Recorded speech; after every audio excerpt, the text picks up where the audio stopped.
Hallelujah. जैसे कि आप सबको पता है, आज का खूबसूरत दिन परमेश्वर ने हम सबको दिया कि हम उसके नाम की महिमा कर सके, उसके नाम को तारीफ दे सके, उस परमेश्वर के नाम को जलाल दे सके। हालेलुया। परमेश्वर के कलाम की तरफ हम बढ़ने से पहले मैं आपको कुछ बातों के विषय में बताना चाहता हूँ। हम निकालेंगे दूसरा कुरिन्थियों अध्याय 9। यहाँ पर गौर करना, परमेश्वर का कलाम क्या कह रहा है कि परमेश्वर सब प्रकार का अनुग्रह तुम्हें बहुतायत से दे सकता है। हालेलुया।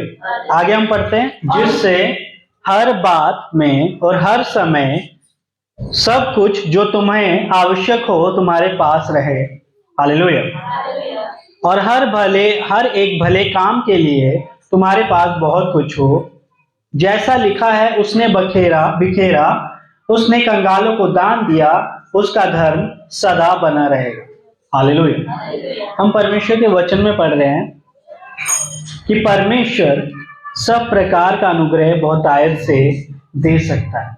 यहाँ पर जब हम परमेश्वर की हजूरी में आते हैं, जितने भी लोग यहाँ पर बैठे हुए हैं खुदावन की हजूरी में, तो आपको ये जानने की जरूरत है कि परमेश्वर के लिए आपको आशीषित करना कोई बड़ी बात नहीं। परमेश्वर का वचन क्या कह रहा है कि वो परमेश्वर आपको बड़ी आसानी से आशीषित कर सकता है। वो परमेश्वर आपकी हर एक जरूरतों को पूरा कर सकता है। साफ शब्दों में परमेश्वर का वचन कह रहा है कि सब प्रकार का अनुग्रह तुम्हें बहुतायत से दे सकता है, जिससे हर बात में, कि आपकी लाइफ में किसी भी तरह की सिचुएशन क्यों ना हो, किसी भी तरह के हालात क्यों ना हो, आगे परमेश्वर का कलाम कहता है, और हर समय, चाहे वो कोई भी समय क्यों ना हो। आज आपके पास, एग्जाम्पल के लिए, आपके पास अभी आपके अकाउंट में पड़े हैं 2,000-2,500 रुपए पड़े हुए।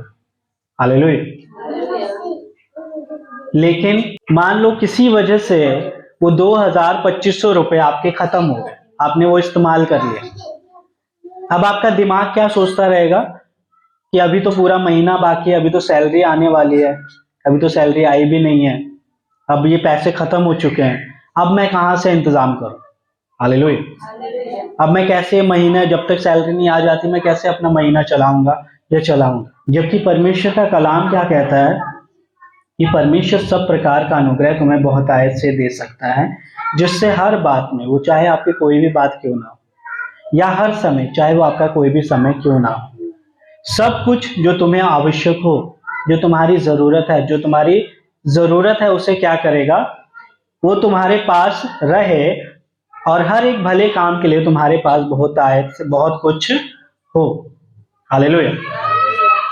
अब यहाँ पर सवाल खड़ा होता है कि परमेश्वर हमें कह रहा है कि वो हमें आशीषित कर सकता है, परमेश्वर कह रहा है कि वो हमें ब्लेस कर सकता है, वो अपने अनुग्रह से भर सकता है। लेकिन अब यहाँ पर सोचने वाली बात यह है कि आज मेरे अकाउंट में 2,000-2,500 रुपए है और वो मैंने इस्तेमाल कर लिया, जरूरत थी, ये आटा ले आया, चावल ले आया, घर का राशन ले आया, बच्चों की फीस जमा कर दी, सिलेंडर भरवा दिया, अब कितना बचा, 100 रुपये अकाउंट में बचा हुआ है, और अभी सैलरी आने में 10 दिन पड़े।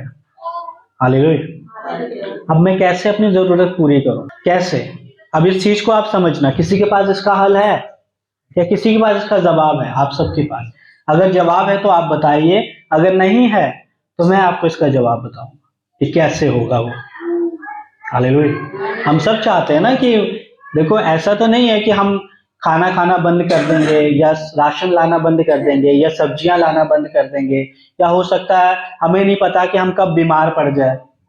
क्या किसी को पता है कि कब मैं बीमार पड़ जाऊं, कब मेरे घर वाले, मेरे घर में कोई बीमार पड़ जाए, कि हमने 5,000 जो सेविंग की हुई है, अचानक कोई बीमार पड़ जाता है, और हम ये सोच करके कि मैंने तो 5,000 अभी बचाया हुआ है और अभी तो सैलरी आने में पूरा 20 दिन पड़े हुए हैं, तो अगर मैंने ये पैसे बीमारी पर लगा दिए तो मैं आगे 20 दिन कैसे निकालूंगा? क्या आप ऐसा सोचते हो जब आपके घर में कोई बीमार पड़ता है? नहीं सोचते ना। हम तो यही सोचते हैं ना कि मेरे पास जो पैसे मैं लगा देता हूँ, देखा जाएगा जो होगा। हालेलुया।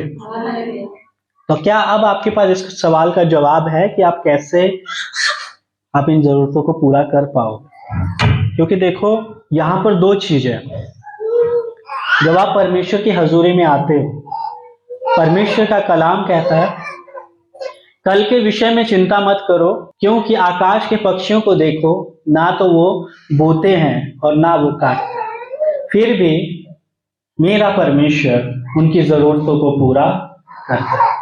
हालेलुया। अब यहाँ पर गौर करने वाली बात है कि इंसान बीमार पड़ जाता है, उसे डॉक्टर के पास ले जाया जा सकता है। अब जो आकाश में उड़ने वाली पक्षियां हैं, जंगल में रहने वाले जो जानवर हैं, क्या वहां पर कोई डॉक्टर मौजूद है उनके परिवार के लिए, उनके बच्चों के लिए, पक्षियों के लिए? नहीं। तो उनकी जरूरतों को पूरा कौन करता है? परमेश्वर।